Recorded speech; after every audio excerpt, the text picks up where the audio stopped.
Ya, Assalamualaikum warahmatullahi wabarakatuh. Welcome to the Black Word. Alhamdulillahirabbil alamin wassalatu wassalamu ala asyrafil anbiya'i wal mursalin wa sallallahu ala maulana Muhammad wa ala alihi wa sahbihi ajma'in. Amma ba'du. Allahumma shalli ala Muhammad wa ala ali Muhammad kama shallaita ala Ibrahim wa ala ali Ibrahim innaka Hamidum Majid. Ya guys, sesuai judul, hari ini aku akan membawakan tentang Islam itu agama yang aneh. Islam agama aneh, kurang lebih kayak gitu. Dan keanehan-keanehan itu sendiri dilahirkan oleh para oknum-oknum yang sangat manja dan manis itu. Dan seperti biasa, jangan lupa subscribe di bawah. Ya, tolong di subscribe kalau ini membantu. Dan aku rasa algoritma saya punya YouTube sedang terganggu oleh alam-alam yang tidak menginginkan itu terjadi gitu. Yang insya Allah kita tetap dijaga sama Allah. Ya Allah, bukalah. Oke. 3 poin. Yang pertama poin Al-Ghuraba. Yang kedua Dajjal kecil. Dan yang ketiga kenyataannya yang terjadi dalam Islam di seluruh dunia dan di Indonesia. Oke, kita ke poin pertama.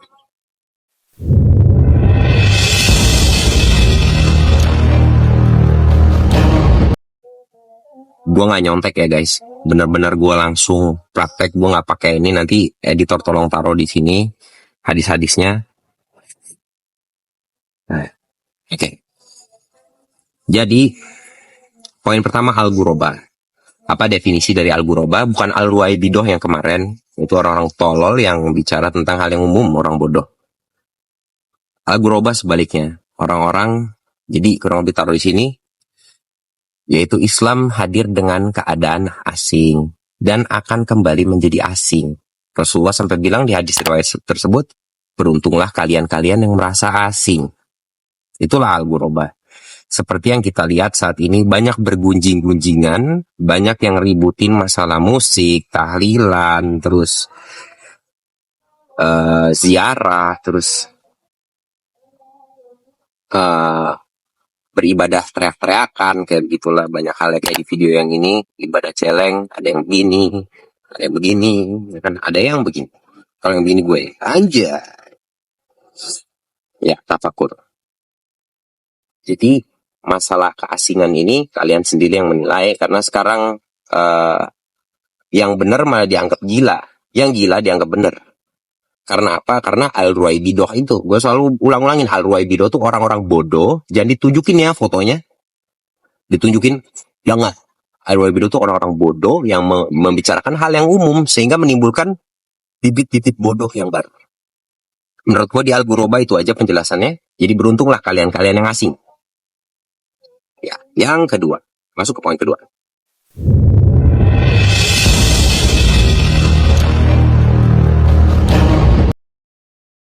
Ya, poin kedua adalah Dajjal kecil. Wih, mini Dajjal, taruh fotonya di sini kalau ada. Ya. Oke. Jadi di salah satu riwayat di sini taruh kalau ada. Ya. Dajjal akan membawa api dan air, dan Rasulullah bilang masukilah apinya, karena itulah yang surga sebenarnya. Yang air ini yang bohong. Oke. Nah, kalau bisa mendefinisikan artinya, kan saat ini orang sering meremehkan tentang akhirat. Kayak apa-apa tuh dianggap kehidupan setelah itu tuh mudah gitu. Dan digampangin lah istilahnya, kayak lu masuk surga lu tinggal ini, tinggal itu, pokoknya digampangin. Jadi anggap aja itu air. Dan yang serem-serem yang kayak suruh takwanya berlebihan, kayak sujud yang lama, kayak disuruh tafakur, kayak menyiksa banget gitu, nggak have fun masalah itu. Anggap aja itu api. Nah, pilih ya ulama yang megang api. Biar gue nggak mengatakan salah satu ulama itu adalah Dajjal, nggak. Tapi ya hati-hati. Ciri-cirinya kan Rasulullah bilang dia bawa api dan air. Kalau kelihatan mempermudahkan segala sesuatu, yang padahal itu apa? Yang neraka, yang kelihatan air. Pilih yang api, yang gak enak. Gitu. Apalagi sekarang timbul fitnah, memfitnah satu sama lain. Biar apa? Biar kelompoknya terjaga. Makanya nonton ulama agar kelompok terjaga. Tujuannya supaya money tidak pergi. Ya menurut gua di Dajjal kecil itu dan satu lagi ya 30 Dajjal kecil, hadisnya taruh di sini 30 Dajjal kecil. Yaitu di poin kedua ya guys. Hati-hati, jadi pilih api dan air yang kelihatan panas itu belum tentu neraka. Itu yang benar. Tapi ya harus dilatih. Ya layaknya otot lah guys. Jiwa juga harus dilatih. Kalau nggak biasa semedi ya emang tafakur tuh berat. Coba deh duduk deh di masjid. Jangan ngobrol sama sesama gitu kayak, gimana tuh nih? Ya, percuma masjid kayak gitu. Coba niatin tafakur pengen diem di masjid gitu, sambil ngomong la ilaha illallah. Sampai kita bisa masuk. Itu nggak gampang. Kelihatannya gampang, tapi tidak. Yang lebih gampang yang lebih gampang gitu kan. Kayak udah kayak tul lebih gampang. Menyedihkan. Baiklah, ingat al-ghurabah, aneh. Poin ketiga.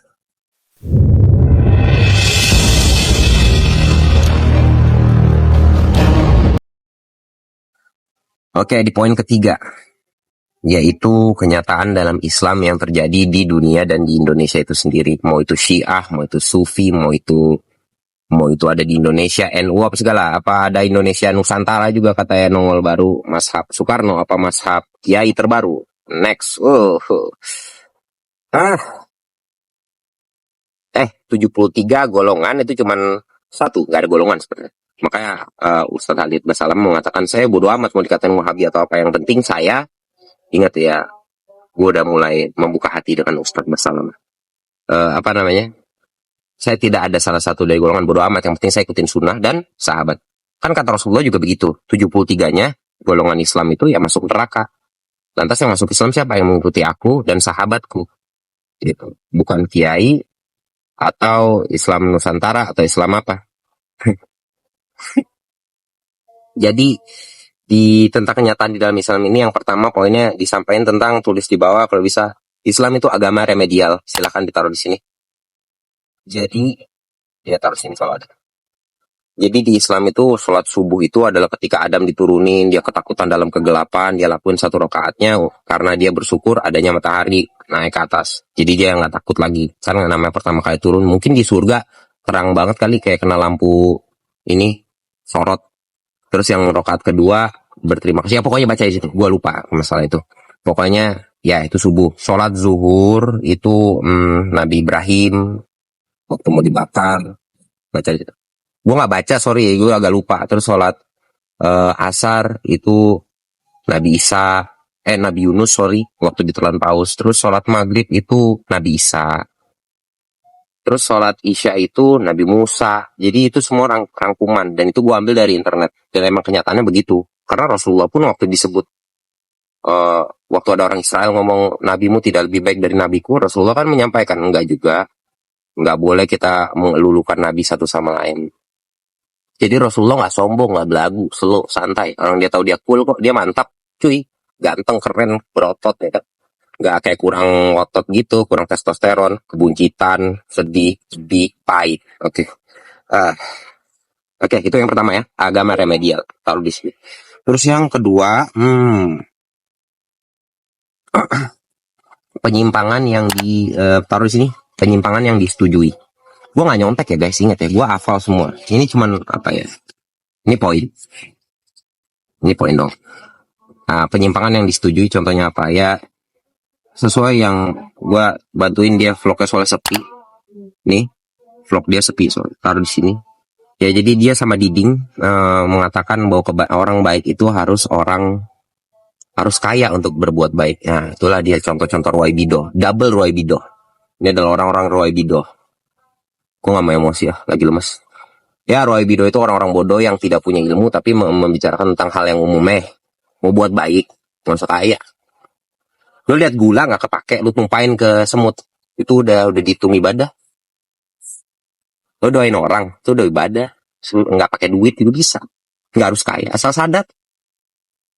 Lu di warteg ada tulang nih sisa, nggak ada kucing aja, lu kantongin, lu lempar, kucing makan, udah. Maaf ya, soalnya gue nggak termasuk orang Roy Dido, jadi gue rada-rada belagu ya, wajar, karena gue punya ilmu. Nah, emosi gue mulai keluar. Ya, dikarenakan kita lihat nih pernyataan Gus Maimun ini, anaknya Gus Maimun, Maimun Zubair, ya. namanya Agus Miftah. Betulnya dia bukan Agus, artinya bukan anak kiai. Begitu juga Gus Arifin, itu bukan anak kiai ya. Namakan Gus biar tenang dan cepat tenang dan seterusnya. Ke gereja nggak apa-apa, ada salibnya di atasnya nggak apa-apa. Inilah kesan-kesan yang membenarkan kekufuran kesyirikan. Putra ulama nasional almarhum Maimun Juber, Kiai Haji Muhammad Najih Maimun atau Gus Najih ikut merespon video Miftah Maulana Habibur Rahman atau Gus Miftah yang berceramah di Gereja Bethel Indonesia atau GBI. Gus Najih mengatakan Miftah bukan anak dari Kiai Nahdlatul Ulama atau NU, sehingga Miftah tidak layak dipanggil dengan sebutan Gus. Ini kemarin ada video orang yang namanya Gus. Dia bukan Gus, artinya bukan anak Kiai. Ada juga Muafik, juga bukan anak Kiai. Gus Nuril juga bukan. Orang bukan anak Kiai tapi dinamakan Gus, biar cepat tenar, ujar Gus Najih dikutip dari kanal YouTube Ribatih Darus Sohihain, Selasa 04.05.2021. Gus Najih mengatakan, apa yang dilakukan Miftah merupakan ajaran dari Islam Nusantara yang dibawakan oleh Kiai Said Akil Sirot, yang mana memang semua ajaran agama adalah sama. Ini dia bikin puisi di gereja. Di belakangnya ada salib. Dia mengatakan, di saat aku memegang tasbih, kau memegang salib. Aku ke Istiqlal, kau ke katedral. Ini namanya Islam Nusantara. Kalau Islam Nusantara yang baik, kita pertahankan seperti soan-soan kepada orang tua. Kalau di gereja itu Islam Nusantara, Islamnya bikinan Said Akil, kata Gus Najih. Dia menilai bahwa cara seperti yang dilakukan Miftah merupakan cara kekufuran dan kesyirikan. Kesannya adalah ke gereja nggak apa-apa, ada salib di atasnya nggak apa-apa. Ini kesan-kesan yang membenarkan kekufuran dan kesyirikan. Kata Miftah, kami memanggil Allah, mereka memanggil Yesus Kristus. Hanya masalah nama, Tuhannya berarti sama, na'udzubillah, cetusnya. Sebelumnya, Gus Miftah membantah bahwa kehadirannya di GBI bukan dalam rangka mengikuti ritual ibadah. Dia hanya diundang untuk memberikan pidato kebangsaan dalam rangka peresmian GBI.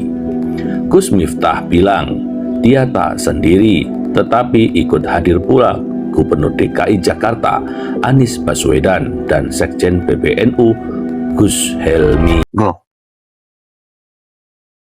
Iya, jadi bukan gue yang bicara ya dia. Menghalalkan masuk ke gereja, terus biarin ada salib di atas nggak ada masalah. Itu kan otak-otak Islam Nusantara atau Islam apa? Gue nggak paham ya Islamnya, soalnya banyak banget Islam model-model kayak begitu. Oh, mengerikan sekali. Yang jelas kalau orang yang tadi yang gue bilang WIB belajarnya sama entah dukun entah apa ya, yang jelas miripnya ke dukun ya, karena sunnahnya nggak tahu. Oke. Gimana ya gue mau ngomongnya ya? Susah kalau belajarnya sama dukun. Ya pasti dia head coach anjay, head coach bukan dong. Apa ya? Atasannya lagi head coach gue karena gue PT. Nah, head coachnya pasti si Gupron. Ya, yang udah naik buruk beratus-ratus kali. Bidadari manggil, Gupron ngomong sini. Kalau taruh sini boleh. Apalagi Widadari 44. Kang Gupron cepet pulang. Liar. Lihat Pak, lihat Widadari dari langit sab ke-7 atau sab paling ujung. Sekali ini sekali. Kasih sedikit dia. Mimi ke asa kalian dari yang mafina kali mafina Allah. Nanti aja, saya masih kerja dulu di dunia. Wah. Yaitu di poin yang kedua di masalah kenyataan dalam Islam sekarang ini. Oke, yang terakhir baroah. Ya, baroah yang kurang diceritakan. Jadi baroah itu adalah kita mencoba untuk hijrah atau melepas diri. Baroah, taruh di bawah. Baroah. Melepas diri dari kemusyrikan atau kesyirikan yang dilakuin oleh oknum. Ya, itu dilakuin sama Hussein. Dengan itu sebenarnya gue bukan Syiah, tapi gue sangat-sangat kagum dengan Hussein, dan Hussein memang ditakdirkan udah seperti itu. Hussein radhiyallahu anhu. Makanya Rasulullah udah bicara dia akan dipenggal kepalanya. Di sini diciumkan sesuai hadis, kalau ada taruh di sini. Ya. Dan guys, baroah itu butuh, baroah bukan harus berperang. Baroah bisa berhijrah. Berhijrah dari apa? Keluar dari Indonesia? Enggak lah. Berhijrah untuk tidak mengikuti kebodohan-kebodohan yang dilakukan oleh Ruwaibidah. Kebodohan-kebodohan yang tidak dilakukan oleh Ruwaibidah. Tinggalkan. Kayak gitu ya. Itu salah satu caranya ya, berhijrah. Nggak ngikutin orang-orang bodoh. Kayak gitu. Baru kali ini kan dia dikatain bodoh. Nggak ada yang berani ngatain dia bodoh. Karena mungkin dia merasa berotot kali atau gimana. Menyedihkan. Otot tapi kalau nggak ada otak ya emang aneh. Oke. Menurut gue udah semua poinnya gue sampein. Dan di rangkuman simpel aja. Nggak, ini nggak dijadiin poin. Ada lalat. Oke. Wah, oke. Nah, di rangkuman simpel aja guys. Kalian yang berpikir masalah itu semua. Gue cuman watawasau bil haq, watawasau bil sabr. Dan beruntunglah kalian-kalian yang merasa aneh. Tangkap semua kembali kepada hadis yang benar. Bukan ngikutin dukun, Habib, atau Islam Nusantara, atau mazhab Soekarno, atau mazhab apapun. Pancasila dibangun dari Islam itu sendiri juga. Ya. Jangan lupa di subscribe. Semoga video ini membantu untuk mengembalikan kita kepada ketauhidan yang benar. Karena Pak Karno pun, gue paling cinta sama dia. Presiden ter the best di mata gue. So I love you Pak Karno. Jangan lupa subscribe. Dan klik tombol lonceng. Di video pertama kali gue ngomong klik tombol lonceng supaya muka gue nongol yang jelek ini. Love and peace forever. I love you guys. Bye.